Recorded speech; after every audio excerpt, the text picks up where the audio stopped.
गुजरते हुए आकाश की ऊंचाइयों The nation awaits speech by our Prime Minister. और अपने स्थान की ओर Before the Prime Minister addresses, the flag guard would have been marching off after they've done their duty. And flag guard, as we know, was as commanded by Lieutenant Colonel Ambuj B. Sahu. He'll be marching off his contingent of 133 personnel. And these contingents, Praful, were commanded by, we may as well mention them because they are very, very proud recipients of that honor.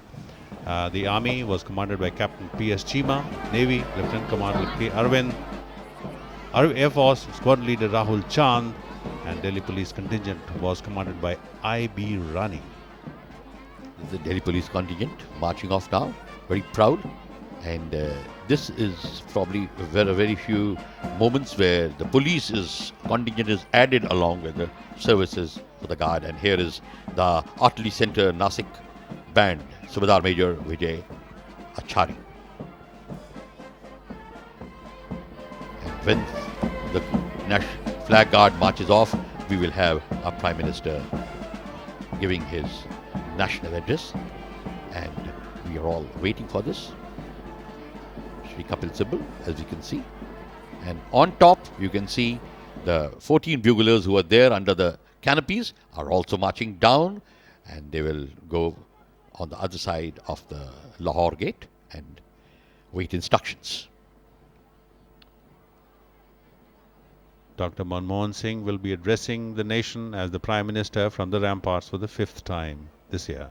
राष्ट्रीय ध्वज के Vinod, आगे खड़े how beautiful and clean the Chandni Chowk looks now as you compare it to the Delhi. It has been washed all night, my dear friend. It was raining all through the night, last night.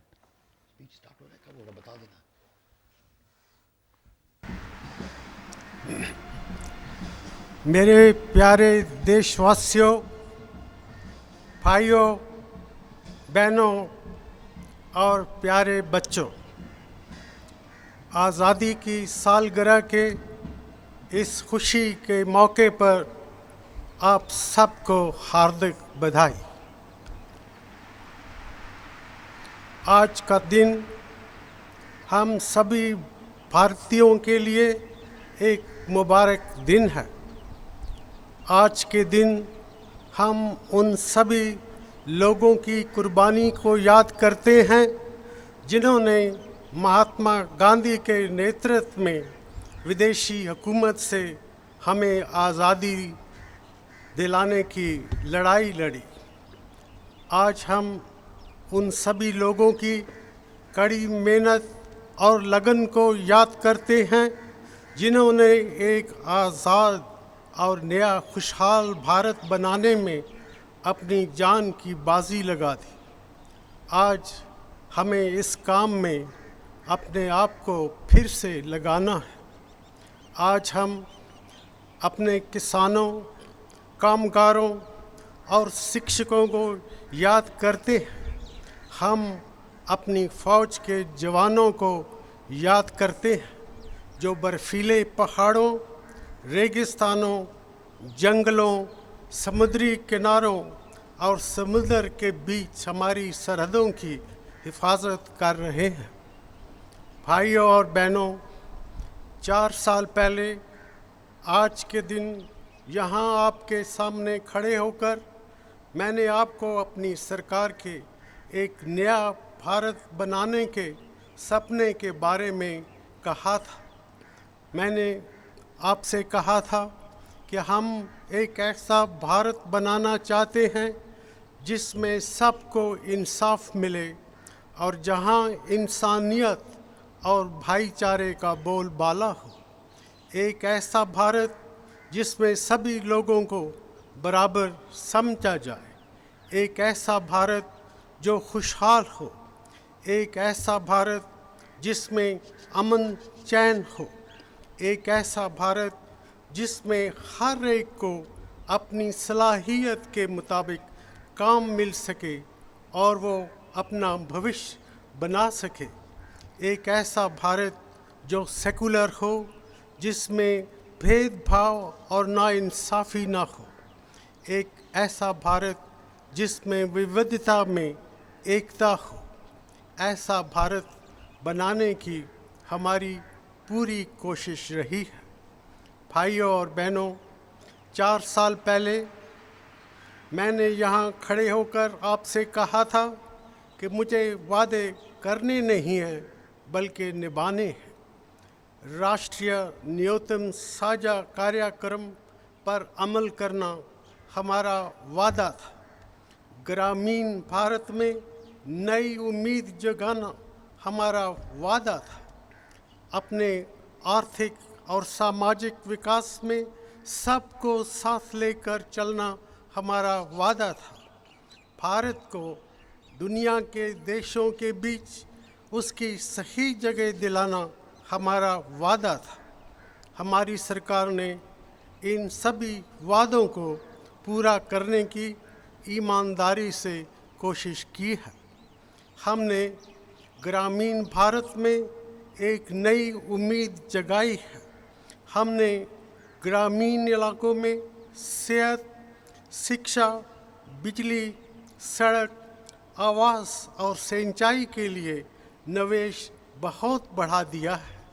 राष्ट्रीय कृषि विकास योजना के ज़रिए हम खेती के लिए 25,000 करोड़ रुपए लगा रहे हैं।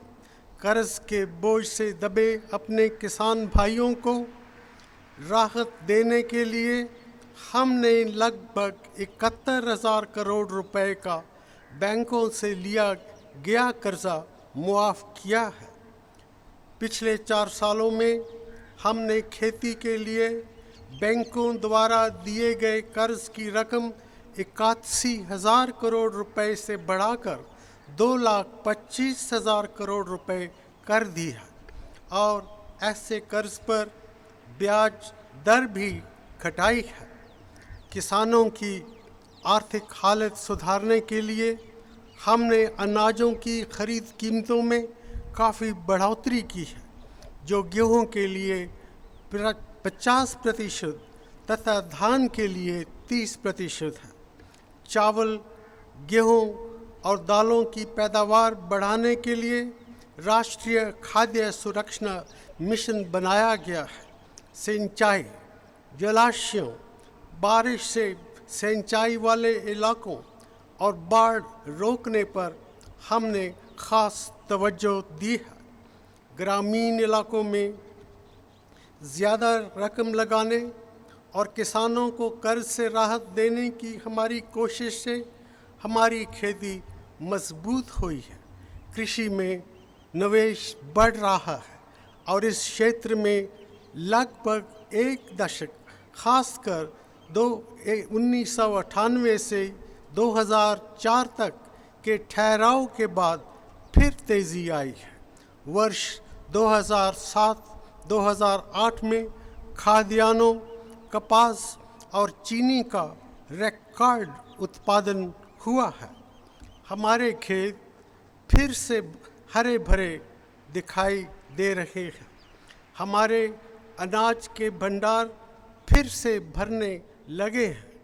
हमारे किसानों में अपने भविष्य और अपनी खुशहाली को लेकर फिर से उम्मीद जगी है।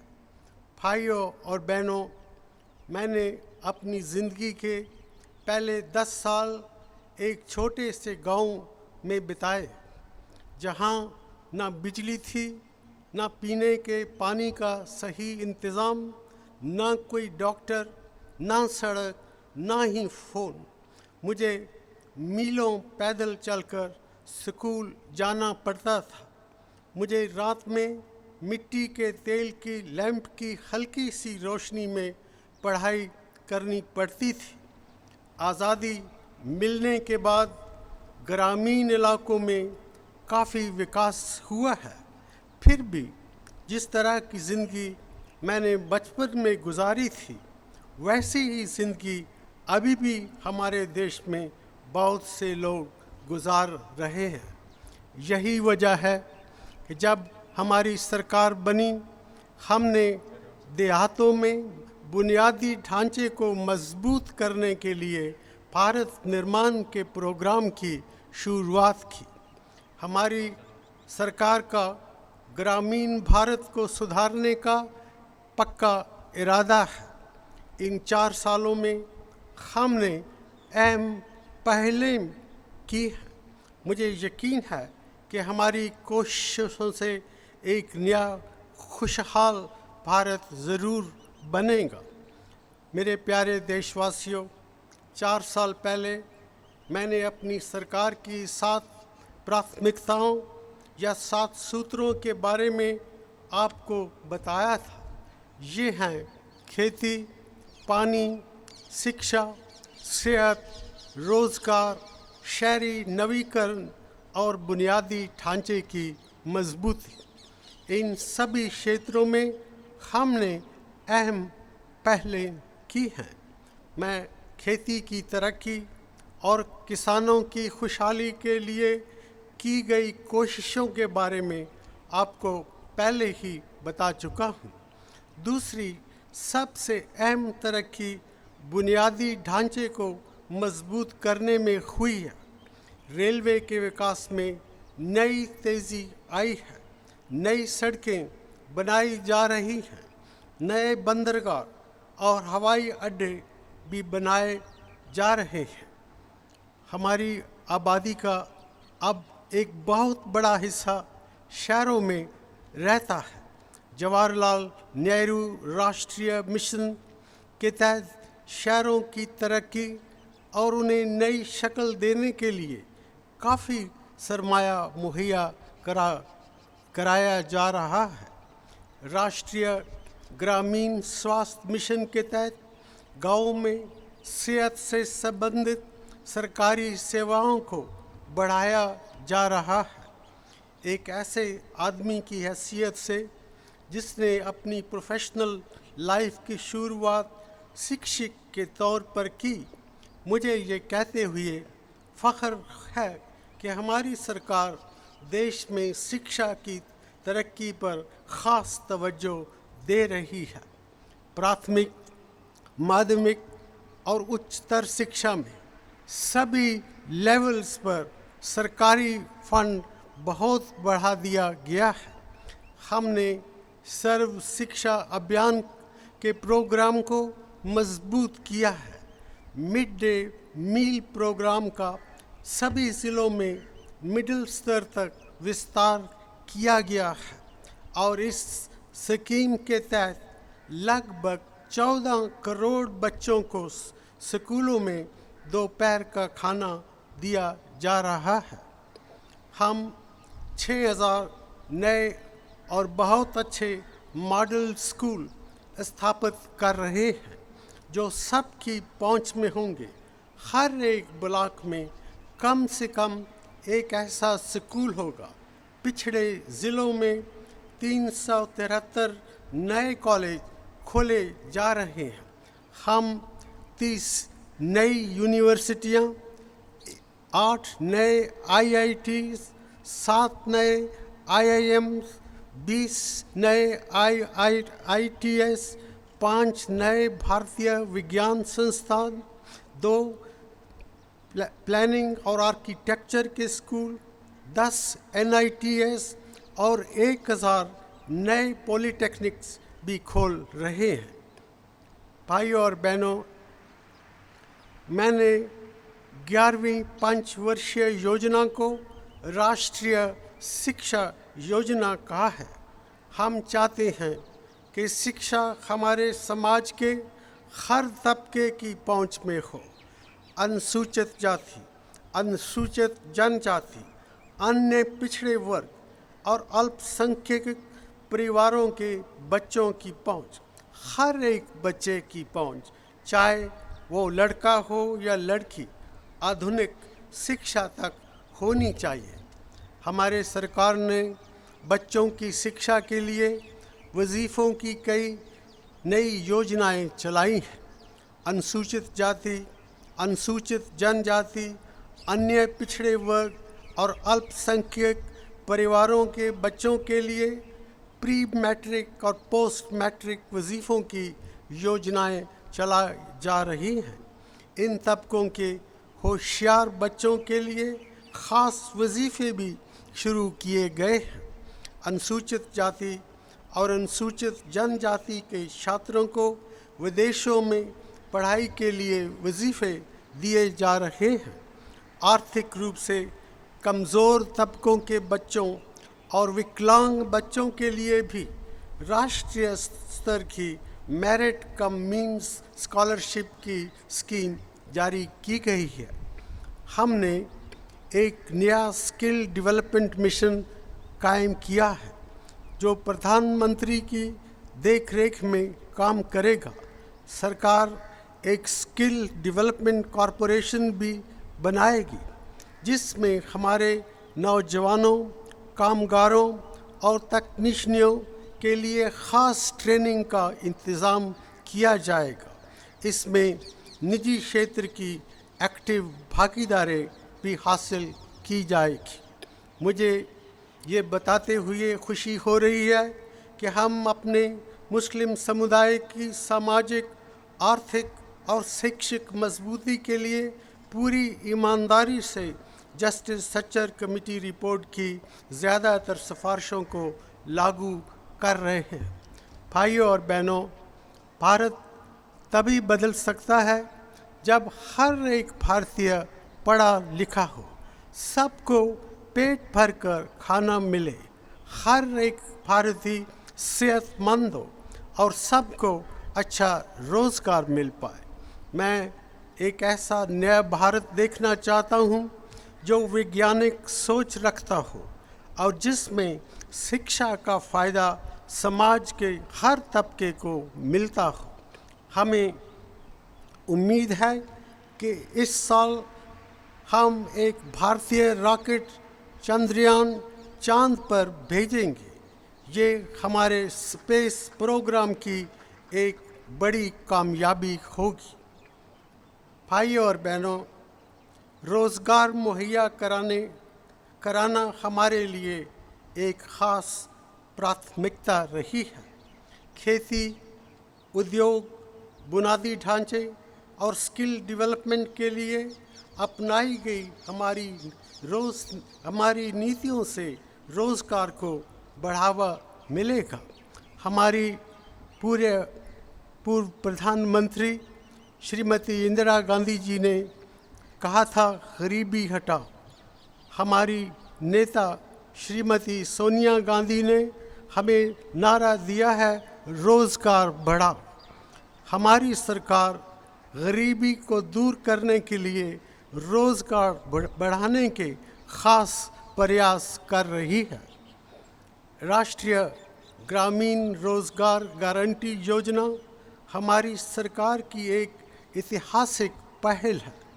ये कार्यक्रम अब पूरे देश में चलाया जा रहा है और इसके ज़रिए गांव में रहने वाले सबसे ज़्यादा ज़रूरतमंद करोड़ों लोगों को रोज़ी रोटी की मदद दी जा रही है। इसका मकसद गरीबी की तीखी मार को कम करना है। भाइयों और बहनों, रोज़गार बढ़ाने के लिए हमें कृषि, मैन्युफैक्चरिंग और बुनियादी ढांचे में ज़्यादा निवेश करने की ज़रूरत है। हमें इंडस्ट्रियलाइजेशन की एक नई लहर लाने की भी ज़रूरत है। अगर औद्योगिक विकास का कुछ बुरा असर हमारे किसी भी ग्रामीण इलाके के निवासियों पर पड़ता है तो हम ये सुनिश्चित करेंगे कि इसका सही मुआवजा उनको दिया जाए और प्रभावित लोगों का सही पुनर्वास हो। एक नई पुनर्वास और पुनर्स्थापना नीति बनाई गई है और हम इस पर संसद की मंजूरी लेने जा रहे हैं। हमने असंगठित क्षेत्र के कामगारों को सामाजिक सुरक्षा का फ़ायदा पहुंचाने के लिए संसद में एक बिल पेश किया है। हमारी सरकार ने आम आदमी बीमा योजना शुरू की है जिसके तहत देश के देहाती इलाकों में हर एक भूमिहीन परिवार के एक सदस्य का बीमा किया जा रहा है।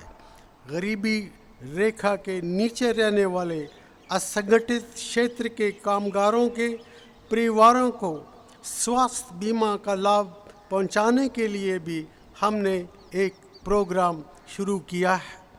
इंदिरा गांधी पेंशन योजना के तहत अब गरीबी रेखा से नीचे की ज़िंदगी गुजारने वाले 65 वर्ष से ज़्यादा उम्र के नागरिकों को पेंशन का लाभ दिया जा रहा है। मेरे प्यारे देशवासियों, पिछले 4 सालों में हमारे निवेश की दर तेज़ी से बढ़ी है। इससे अर्थव्यवस्था के विकास की दर को बढ़ाने में भी मदद मिली है। ये पहली बार ऐसा हुआ है कि 4 सालों की मुद्दत में हमारी आर्थिक बढ़ोतरी 9% रही है। सबसे तेज़ी से विकास कर रही अर्थव्यवस्थाओं में भारत की जगह अब सबसे ऊपर के देशों में है। लेकिन हमारे सामने नई चुनौतियां भी हैं। हमारे सामने बढ़ती हुई महंगाई की चुनौती है। मुझे मालूम है कि आप सभी हाल ही में कीमतों में हुई बढ़ोतरी से कितने परेशान हैं। इस साल जो इन्फ्लेशन हम देख रहे हैं वो बुनियादी तौर पर बाहरी वजहों से है। सारी दुनिया में और ग्लोबल मार्केट्स में खाने पीने के सामान, ईंधन और दूसरी चीज़ों के दाम बढ़े हैं। इन दिनों बहुत से विकासशील देशों में महंगाई बढ़ने की दर भारत से कहीं ज़्यादा है। हमारी सरकार ने इस बात की पूरी कोशिश की है कि भारत में महंगाई उस हद तक न बढ़े जितनी कुछ दूसरे देशों में बढ़ रही है। हमने अपने समाज के गरीब तबकों को अनाज और ईंधन की बढ़ती कीमतों के असर से बचाने के लिए भी कदम उठाए हैं। हमारी सरकार ने मिट्टी के तेल और खाद की कीमत नहीं बढ़ाई है। हमने सार्वजनिक वितरण प्रणाली के ज़रिए बिकने वाले गेहूं और चावल की कीमतों में भी बढ़ोतरी नहीं की है। हम कीमतों को काबू में रखने के लिए ठोस कदम उठा रहे हैं। मैंने सभी मुख्यमंत्रियों से सार्वजनिक वितरण प्रणाली में सुधार लाने और उसे मजबूत करने का अनुरोध किया है ताकि रोज़मर्रा की ज़रूरतों की चीज़ें आम आदमी को उचित दर तक मिलती रहें। भारतीय रिजर्व बैंक देश में मुद्रा प्रसार की दर को कम करने की भरपूर कोशिश कर रहा है ताकि महंगाई काबू में आ सके। इन प्रयासों को करते समय हमें ये भी ध्यान रखना होगा कि हम कुछ भी ऐसा ना करें जिससे विकास की रफ्तार को नुकसान पहुंचे। भाइयों और बहनों, आज पिछले 4 सालों में हमारी सरकार द्वारा किए गए काम के बारे में बताते हुए मैं आपसे एक वादा और करना चाहता हूँ। हमारी सरकार ने बहुत कुछ किया है, लेकिन साथ ही साथ मुझे एहसास है कि अब भी बहुत कुछ करना बाकी है। कुपोषण की समस्या हमारे लिए एक कलंक है जिसको हमें हर हाल में दूर करना है। हर एक बच्चे तक अच्छी शिक्षा पहुंचाने और सभी नागरिकों को बेहतर स्वास्थ्य सेवाएं उपलब्ध कराने के लिए भी हम पूरा प्रयास करते रहेंगे। महिलाओं को बराबरी का दर्जा देने और उनके आर्थिक और सामाजिक सशक्तिकरण के लिए की गई अपनी पहलों को हमें और आगे बढ़ाना है। मेरा आपसे वादा है कि देश की तरक्की और खुशहाली के लिए हमारी कोशिशें लगातार जारी रहेंगी। हम हर एक क्षेत्र में भारत को नई ऊंचाइयों पर ले जाने के लिए मेहनत करते रहेंगे। भाइयों और बहनों, हमें अपनी ऊर्जा की समस्या का मुस्तकिल हल ढूंढने के लिए आधुनिक साइंस और टेक्नोलॉजी का सहारा लेना होगा। हमारे पास तेल और गैस के भंडार कम हैं।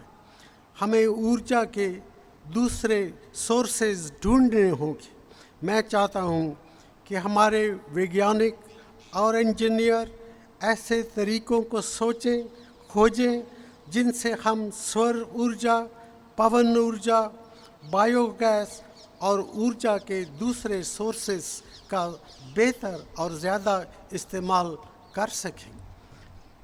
भूखमरी से निजात पाने और सभी के लिए रोज़गार मुहैया कराने के लिए हमारी अर्थव्यवस्था हर साल कम से कम 10% की दर से बढ़नी चाहिए।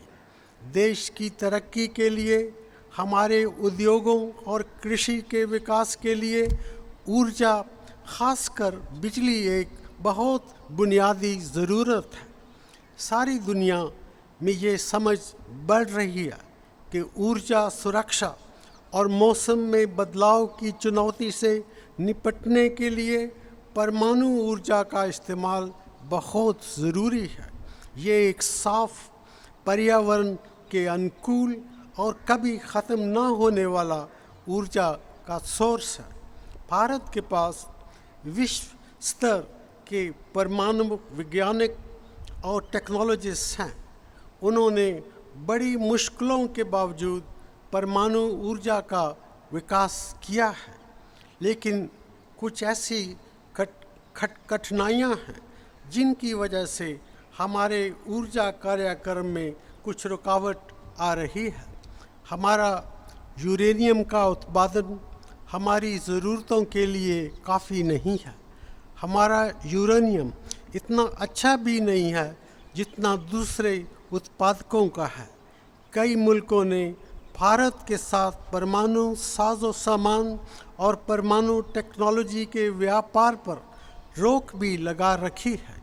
इन सभी वजहों से हमारे परमाणु ऊर्जा कार्यक्रम पर कुछ बुरा असर पड़ रहा है। जिस परमाणु करार के लिए हम दुनिया के बड़े बड़े देशों के साथ बातचीत कर रहे हैं, उससे भारत में लगी पाबंदियां ख़त्म होंगी। दोहरे इस्तेमाल में आने वाली टेक्नोलॉजी और साजो सामान में व्यापार के नए मौके हमारे सामने आएंगे और हमारे देश के इंडस्ट्रियलाइजेशन में और तेज़ी आएगी। इस करार से हमें अपने किसानों, दस्तकारों, व्यापार में लगे लोगों और उद्योगों की बिजली की ज़रूरतों को पूरा करने में काफ़ी मदद मिलेगी। भाइयों और बहनों, 4 साल पहले मैंने आपसे कहा था कि अच्छा शासन मुहैया कराना हमारे सामने एक बड़ी चुनौती है। हमने सरकार को पारदर्शी, कुशल और जवाबदेह बनाने के लिए कई कदम उठाए हैं। सूचना का अधिकार कानून एक ऐसा ही बड़ा कदम था।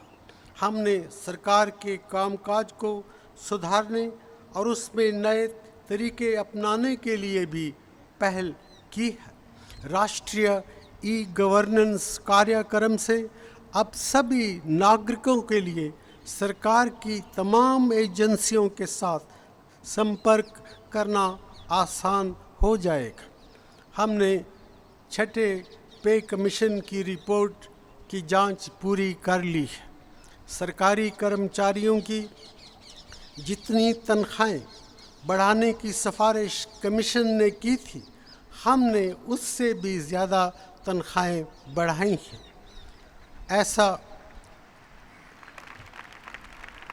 ऐसा करते वक्त हमने अपनी सेनाओं और पैरामिलिट्री फोर्सेस और हमारी सिविल सर्विसेज में नीचे के स्तर पर काम करने वाले सरकारी कर्मचारियों के हितों और भलाई का ख़ास ख्याल रखा है।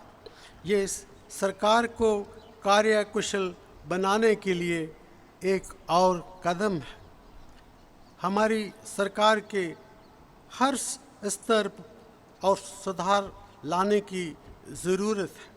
हम सरकारी स्कूल, सरकारी अस्पतालों और दूसरी सार्वजनिक सेवाओं को बेहतर बनाना चाहते हैं। शासन को डिसेंट्रलाइज करने और उसमें सुधार लाने में पंचायती राज संस्थाओं की अहम भूमिका है। हम उनके प्रशासनिक और वित्तीय अधिकार बढ़ाने होंगे। मेरी राज्य सरकारों से अपील है कि सरकार के काम को बेहतर बनाने के लिए वो हर मुमकिन कोशिश करें और केंद्रीय सरकार की पहलों में हमारी मदद करें। मेरे प्यारे देशवासियों, दहशतगर्दी, उग्रवाद, सांप्रदायिकता और कट्टरता हमारे देश की एकता और अखंडता के लिए बड़ी चुनौतियां बनकर उभरे हैं। बेंगलोर, अहमदाबाद, जयपुर और देश के दूसरे हिस्सों में हाल ही में जो आतंकवादी हमले हुए हैं, उनसे सारे देश को परेशानी है। इस तरह के वैश्याना हमलों की निंदा करने के लिए मेरे पास शब्द नहीं है। दहशतगर्दी का शिकार हुए लोगों का दुख और दर्द मैं समझ सकता हूँ। ऐसे परिवारों को राहत पहुँचाने और उनके रिहैबिलिटेशन के लिए भारत सरकार ठोस कदम उठाएगी। हमारे सुरक्षा बल और खुफिया एजेंसियां कठिन हालात में इस समस्या से जिस लगन के साथ जूझ रहे हैं, इसके लिए मैं उनकी सराहना करता हूं। लेकिन मैं मानता हूं कि दहशतगर्दी से निपटने के लिए हमारी पुलिस और इंटेलिजेंस एजेंसी को और ज़्यादा मजबूत करना होगा। हम अपनी इंटेलिजेंस एजेंसीज, पुलिस और सुरक्षा बलों के कामकाज का जायज़ा लेंगे और उन्हें इस चुनौती का सामना करने में सक्षम बनाने के लिए हर ज़रूरी कदम उठाएंगे। जो भी संसाधन ज़रूरी होंगे उन्हें मुहैया कराया जाएगा। जितनी मैन पावर की ज़रूरत होगी हम मुहैया कराएंगे। इस समस्या से निपटने का हमारा इरादा पक्का है। मैं राज्य सरकारों, सभी राजनीतिक दलों, सिविल सोसाइटी ग्रुप्स और सामाजिक और धार्मिक रहनुमाओं से गुजारिश करता हूँ कि वो दहशतगर्दी को जड़ से उखाड़ फेंकने के लिए हमें अपना सहयोग दें। भाइयों और बहनों, मुझे पूरा विश्वास है कि हम इन चुनौतियों का बखूबी मुकाबला कर पाएंगे, लेकिन इसके लिए कड़ी मेहनत की और एकजुट होकर आगे बढ़ने की ज़रूरत है। इसके लिए सहमति की राजनीति चाहिए, न कि टकराव की राजनीति। हमें अपने मतभेद दूर करने के लिए बातचीत का रास्ता अपनाने की ज़रूरत है। एक बटा हुआ मुल्क सांप्रदायिकता, आतंकवाद और एक्सट्रीमिज़म जैसी चुनौतियों का मुकाबला नहीं कर सकता है। एक बटा हुआ समाज पर्यावरण और इकोलॉजी के नुकसान की चुनौती का सामना नहीं कर सकता है। यदि हम लोग बटे रहेंगे तो देश में अनुसूचित जातियों और अनुसूचित जनजातियों, अन्य पिछड़े वर्गों और अल्पसंख्यक तबकों का आर्थिक और सामाजिक विकास मुमकिन नहीं हो पाएगा। भाइयों और बहनों, मैंने कई मौक़ों पर कहा है कि मुझे विकास में इलाकाई असंतुलन की समस्या की बहुत चिंता है। हमारे देश के कुछ हिस्से दूसरों हिस्सों की बनिस्बत ज़्यादा तरक्की कर रहे हैं, ये खुशी की बात है, लेकिन कुछ पीछे रह गए हैं और इसके लिए भी हमारे मन में चिंता है। ये असंतुलन काफ़ी वक्त से चला आ रहा है, लेकिन हमें ये ज़रूर देखना होगा के पिछड़े हुए राज्य जल्दी से जल्दी आगे बढ़ पाएं। हमें पूर्वोत्तर क्षेत्र के विकास पर विशेष ध्यान देना होगा। हमारी सरकार ने पूर्वोत्तर राज्यों और जम्मू और कश्मीर में सरकारी निवेश काफ़ी बढ़ाया है। हम इन इलाकों में तरक्की और रोज़गार के लिए बुनियादी ढांचे और शिक्षा में ज़्यादा रकम लगा रहे हैं।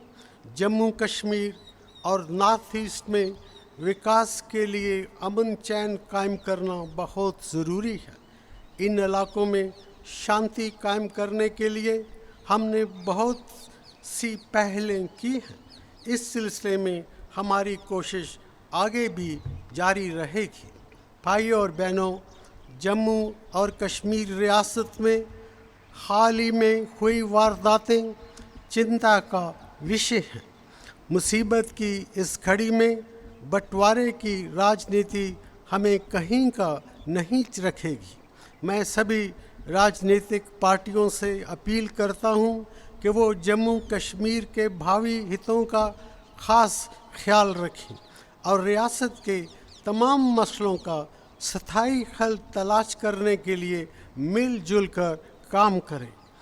श्री अमरनाथ का पवित्र धाम तमाम भारतवासियों को एक साथ मिलकर आगे बढ़ने की प्रेरणा देता है। ये धाम हमारी सेकुलर परंपरा की एक बहुत ही बेहतरीन मिसाल है, जहां बरसों से हिंदू यात्रियों की देखभाल उनके मुसलमान भाई करते रहे हैं। इस पवित्र स्थान से जुड़े मुद्दे, खासकर यात्रियों को अच्छी से अच्छी सुविधाएं मुहैया कराने के लिए प्रबंध, आपसी सद्भावना और शांतिपूर्ण वातावरण पैदा करने से ही हल हो सकते हैं। धर्म के नाम पर लोगों को बांटने से ये मसले और भी पेचीदा हो सकते हैं और उससे देश की एकता और अखंडता भी खतरे में पड़ सकती है।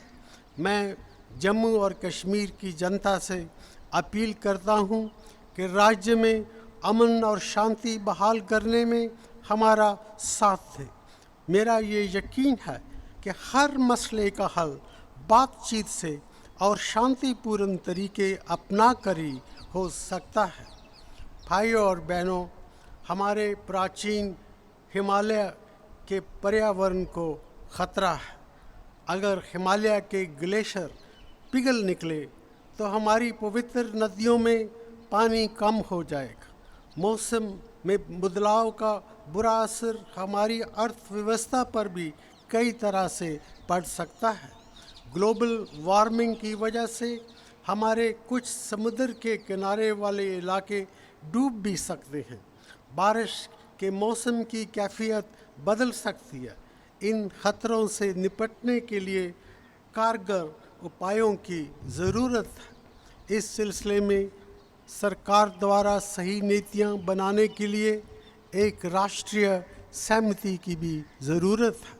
हमारी सरकार ने जलवायु परिवर्तन पर एक राष्ट्रीय कार्यनीति बनाई है, जिसमें बताया गया है कि हम किस तरह के काम करने और रहने के तरीकों को अपनाएं और अपने कुदरती संसाधनों के साथ किस तरह से पेश आएं ताकि हमारा कार्बन एमिशन सीमित रह सके और पर्यावरण सुरक्षित रहे। प्यारे देशवासियों, साउथ एशिया क्षेत्र में हमारा मकसद एक शांतिपूर्ण, स्थिर और खुशहाल पड़ोस का है। हम अपनी राष्ट्रीय सुरक्षा को बनाए रखते हुए अपने देश और क्षेत्र में सामाजिक और आर्थिक विकास की रफ्तार तेज़ करना चाहते हैं। हमारी विदेश नीति इन्हीं असूलों पर आधारित रही है। हम अपने सभी पड़ोसियों का भला चाहते हैं। हम अपने पड़ोस, खासकर भूटान, नेपाल और पाकिस्तान में लोकतांत्रिक ताकतों के मजबूत होने का स्वागत करते हैं। काबुल स्थित भारतीय दूतावास में हाल ही में हुए बम धमाकों से हमारी अपनी पड़ोसी मुल्क के साथ रिश्ते सामान्य करने की कोशिशों पर कुछ बुरा असर पड़ा है। हमारे क्षेत्र में अमन कायम करने के हमारे प्रयास भी इससे प्रभावित हुए हैं। मैंने निजी तौर पर अपनी निराशा और चिंता पाकिस्तान सरकार को बतला दी है।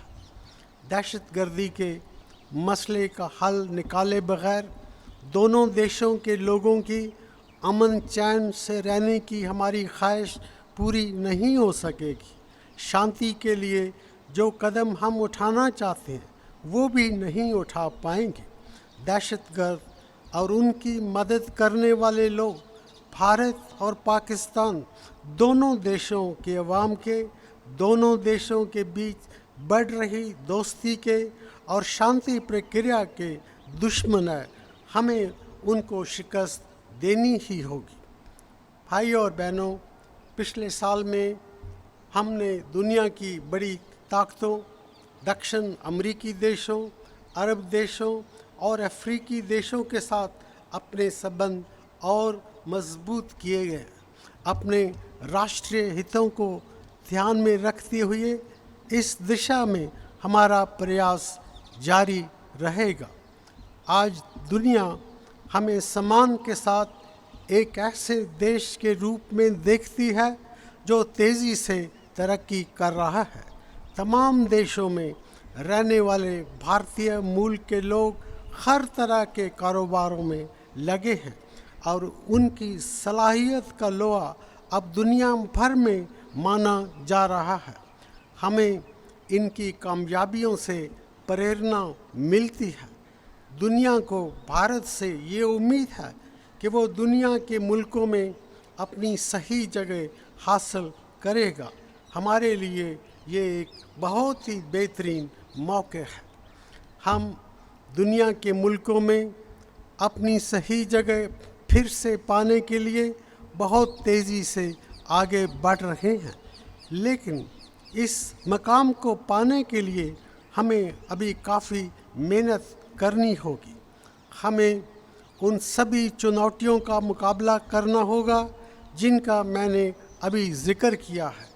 हमें कोशिश करनी होगी कि विभिन्न राजनीतिक पार्टियां, हमारी समाज के सभी तबके और सभी समुदाय मिलजुल कर और एकजुट होकर काम करें।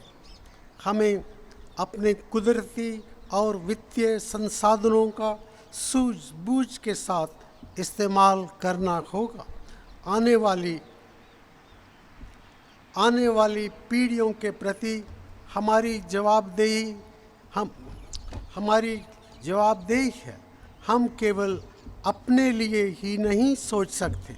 हम सिर्फ एक दिन से दूसरे दिन, एक साल से दूसरे साल या एक चुनाव से अगले चुनाव तक अपनी सोच के दायरे को सीमित नहीं रख सकते। हमें अपने बच्चों, उनके बच्चों और आने वाली पीढ़ियों की भलाई और खुशहाली के बारे में भी सोचना होगा। भाइयों और बहनों, अगर हम सब एक देश के रूप में मिलजुल कर काम करने का प्रण करें, मेहनत करें और अपने सभी लोगों की भलाई का ख्याल रखें, तो ऐसा कोई भी काम नहीं है जिसे हम नहीं कर सकते हैं। आइए आज हम तय करें कि हम एक रहेंगे और देश की एकता और अखंडता को हर तरह से मजबूत करने और अपने सपनों का एक नया भारत बनाने के अपने इरादे पर दृढ़ता से और हमेशा कायम रहेंगे। प्यारे बच्चों, अब आप मेरे साथ मिलकर 3 बार बोलेंगे जय हिंद। जय हिंद, जय हिंद, जय हिंद। धन्यवाद। We heard